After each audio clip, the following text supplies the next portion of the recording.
గోపికలు అందరూ కూడా ఉన్నారా? 7 రోజులు పరీక్ష పెట్టారుగా. మరి ఏం తప్పు చేశారండి? ఎందుకు అంత వర్షం కురిపించారు చెప్పండి మీరే, మాట్లాడండి. ఏం తప్పు చేశారు? పాపము గోపికలు భగవంతుడు చెప్పిన మాట విన్నాడా? భగవంతుడే చెప్పాడా? నేను చెప్పినట్టు గోవర్ధనగిరికి పూజ చేయండి మీరు అన్నాడా? చేశాడా? వింటున్నారా? నేను చెప్పేది జాగ్రత్తగా వినండి. గోవర్ధనగిరి ఎత్తమన్నాడా? ఎత్తమని ఎవరైనా చెప్పారా ఆయనకి?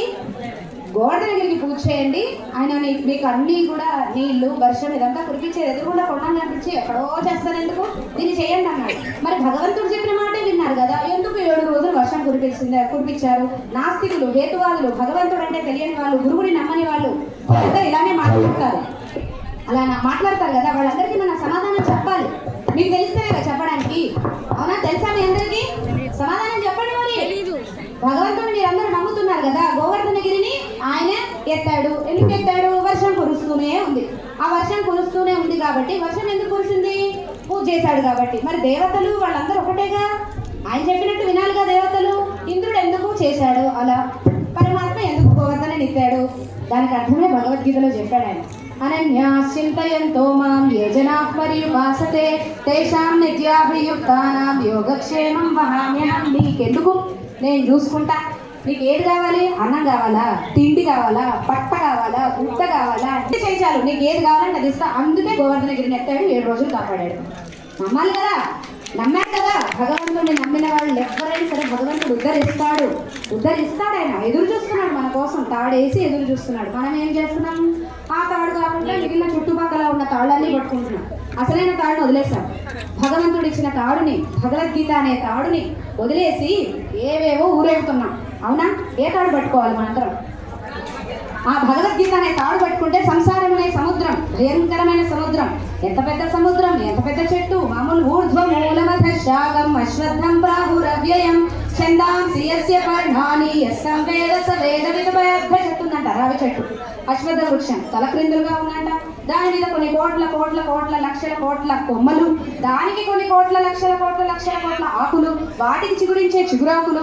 ఇవన్నీ వీటి మీద మళ్ళీ మనం పక్షులై మళ్ళీ జన్మెత్తి ఒక కొమ్మ మీదకి ఇంకో కొమ్మ మీదకి, ఇంకో కొమ్మ మీద నుంచి ఇంకో కొమ్మ మీదకి జంపింగ్ చేస్తున్నారా? అంటే జన్మలు ఎత్తుతున్నాం. వీటి నుంచి మనకు వద్దా? విముక్తి కావాలా వద్దా? నాకైతే కావాలండి. నేను మళ్ళీ పుట్టదలుచుకోవాలి. మీకు కూడా కావాలా? కలిసి కత్తి తీసుకోవాలి, నరకాలి చెట్టుని. అవునా? నరకాలి. ఎట్లా నరకాలి? ఆ చెట్టుని జ్ఞానం అనే ఖడ్గంతో నరకాలి. సమూలంగా బేస్ కింద నుంచి కొట్టేయాలి దాన్ని. ఏదో పైపైన కొమ్మలు రెమ్మలు ఆకులు డింగు అని కట్ చేసామనుకోండి, మనకన్నా స్పీడ్గా ఏదో ఈ వేప చెట్టు రావి చెట్టు పెరిగినట్టు పెరుగుతుంది అనుకుంటున్నారా? సంసార వృక్షం నిమిషంలో కొన్ని వేల ఆకులు వచ్చేస్తాయి దానికి. అవునా? అందుకే ఆ ఆకుల్ని సమూలంగా చెట్టుని మొదలు తల్లి వేరు దగ్గర నుంచి తీసేయాలి. అప్పుడు మనకి దారి కనిపిస్తుంది. సూర్యప్రకాశం, తేజోప్రకాశం కనిపిస్తుంది. అప్పుడు మార్గం కనిపిస్తుంది. ఆ మార్గం గుండా మనం ప్రయాణం చేసి పరమాత్మని చేరుకోవడానికి వెళ్ళాలి. వెళ్దామా? అది వెళ్ళాలి అంటే భగవద్గీతతో పాటు చాలా చదవాలి. మనం చాలా చదవాలి. అందులో ఎక్కడికి చేరుకుంటాం? మనం ఎక్కడికి వెళ్ళాలి?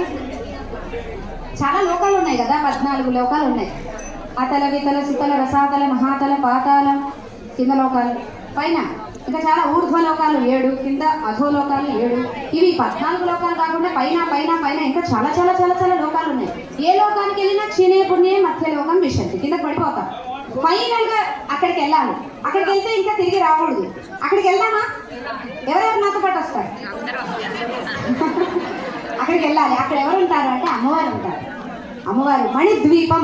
ఏ పేరు? దాని పేరు గుర్తుపెట్టుకోండి. పేరు మణిద్వీపం. మణిద్వీపం కాదు, మణిద్వీపం అనే లోకం ఉంది. అన్ని లోకాలకి గొడుగులాగా పట్టింది. బ్రహ్మాండాలన్నింటికి పైన గొడుగులాగా ఉంది. ఆ బ్రహ్మాండం యొక్క అంశ అక్కడ పైన ఉన్న ఆ మణిద్వీపం ఎలా ఉంటుంది తెలుసా? సంకోచ వికాసాలు జరుగుతుంది. మీరు చీర తీసి మట్ట పెడతారా? అలా అమ్మవారు చీరను మట్ట పెట్టినట్టు లోకాన్ని మట్ట పెడుతుందంట. తెలుసా మీకు ఆ విషయం? తెలుసా? అలా చేయలేదండి. ఇద్దరితో తెలుసు. సంకోచ వికాసాలు అంటే సృష్టి జరుగుతుంది, ప్రళయం వస్తుంది, మళ్ళీ సృష్టి జరుగుతుంది కదా. అప్పుడు ఏం చేస్తుంది అమ్మవారు? తన కడుపులో మనల్ని దాచుకుంటుంది. ఎంత కరుణ అమ్మవారికి!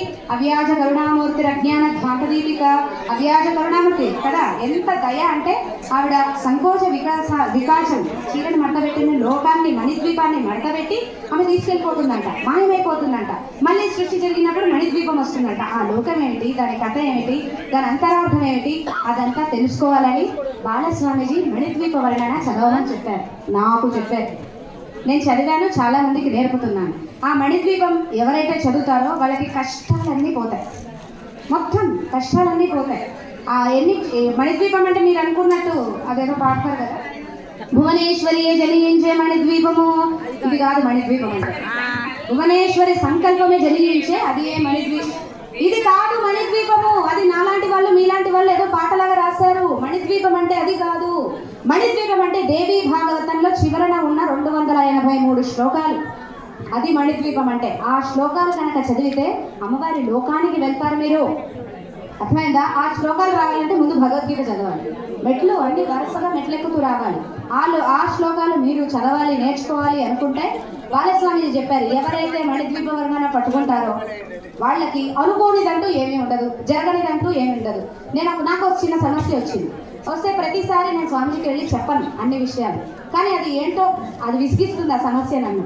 నేను వెళ్ళి నుంచున్నాను అంతే, చెప్పాలి అని అనుకున్నా కానీ చెప్పలేదు. ఎందుకు ఆయన ఇబ్బంది పెట్టడం అని మాట్లాడలా, ఊరికే నుంచున్నా. నేను ఏదో చెప్పబోతున్నాను, స్వామిజీకి అర్థమయ్యి, ఎందుకు మణిద్వీపాన్ని పట్టుకున్నావుగా, అదే నిన్ను గట్టెక్కిస్తుంది అన్నారు. అంతే, వెంటనే మణిద్వీప వర్ణన ఒక్కసారి చదివాను, సమస్య సాల్వ్ అయిపోయింది అంతే.